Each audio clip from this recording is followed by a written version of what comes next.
Rise Review 2023. Guys, I've been playing a very hated and underappreciated map lately, and that is Rise. Rise is kind of an annoying map, but it's actually a decent map compared to what people say. Now, I was going to do Transit for my next video, but I will be doing that later because I've actually never played Transit, so that might feel a good video. Because I know that map is crap. From what I've been hearing, it sounds really bad. And Rise, is actually not too bad. So I've got a lot of pros and cons and my overall review of Rise, and I hope you enjoy. Alright, so the pros. It's an easy, casual, friendly map. Yeah, it really is, and the other pros I'm going to mention will probably tell you why.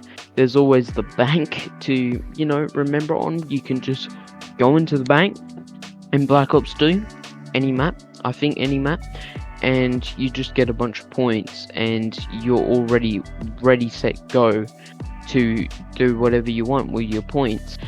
The bank is a bit cheaty, but you don't have to use it if you want. And it's got an easy enough layout to remember how to get to certain areas is decently easy. Don't count on it being too easy though, because it does get a little bit hard to remember the layout and to navigate through your way. But once you've done it a couple of times, you should be able to remember. Also, you can get the map's wonder weapon, Liquefier, on round 1, because it's got really easy part locations. There's only 7 locations the parts can turn in, and it's so easy to remember. And also, it's only in 2 floors in Rise, the first 2, and then the second floor is where you build it. And bro, you just go up and build this liquefier, and this liquefier is quite a good wonder weapon.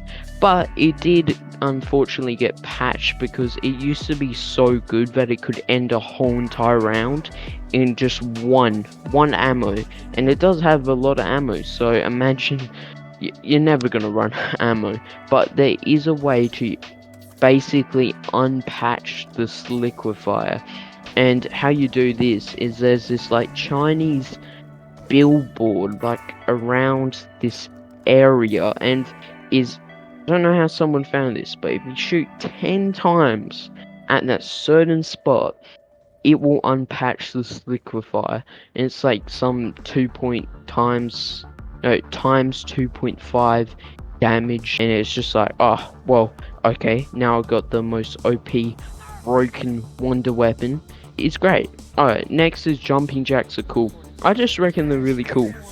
I know they aren't the Nova coolers, but at least they don't release gas and they just jump around, and it's just a nice round, and you get a max ammo, but you can also get a free perk drop, but you have to basically have 100% accuracy on the round, or you have to just melee them to death, and then you can get a free perk drop. And the free perk is always good unless it's one perk that I'm not really going to talk about. And number 7, there is decent camp spots. There is a really good camp spot I've seen from a couple of YouTubers. I haven't gone there yet, but I have been playing this map for about 3 days, constantly on and off, trying to get around the map and find camp spot. Apparently it's really easy, around 33 minutes it can be done just to get to round 30. That's quite insane. Alright, now to the cons. Now this is a decently flawed map. It's never gonna be the best it can be. It's not a great map, otherwise you would think lots of people would say this isn't a bad map, but lots of people say it is a bad map. First con, elevators. I'm not gonna talk too much about elevators, but they're just annoying.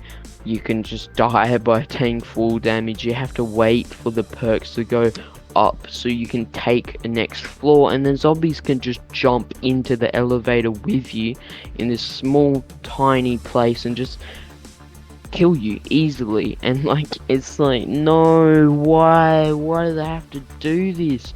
Not only that, if you want a certain elevator to go up, you have to get a key, because otherwise they'll just be randomly going up and down, and you don't know which one it is per round, and then it just changes every round.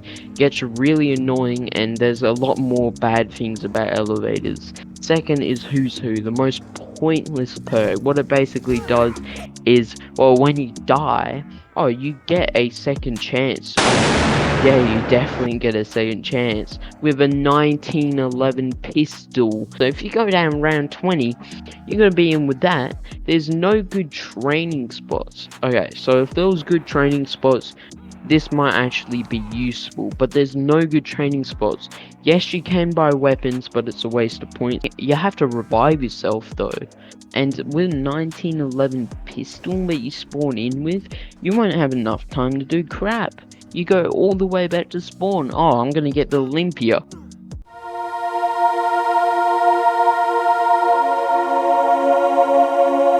I know you don't have to get it, but it's definitely a con. Like I just said, there's not that many good training areas.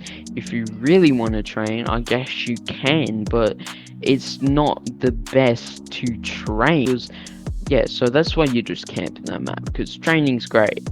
You just go around and put them into a horde, which would be great for the liquefier, but you know. And then fall damage. Since Die-Rise has a lot of broken buildings and parts and elevators, taking fall damage is the easiest thing. You have to parkour to, and while zombies are like chasing you, also just think about that. And not only that, but they had a PhD flopper tease, which is a perk that negates freaking fall damage, so you can't even get to the PhD.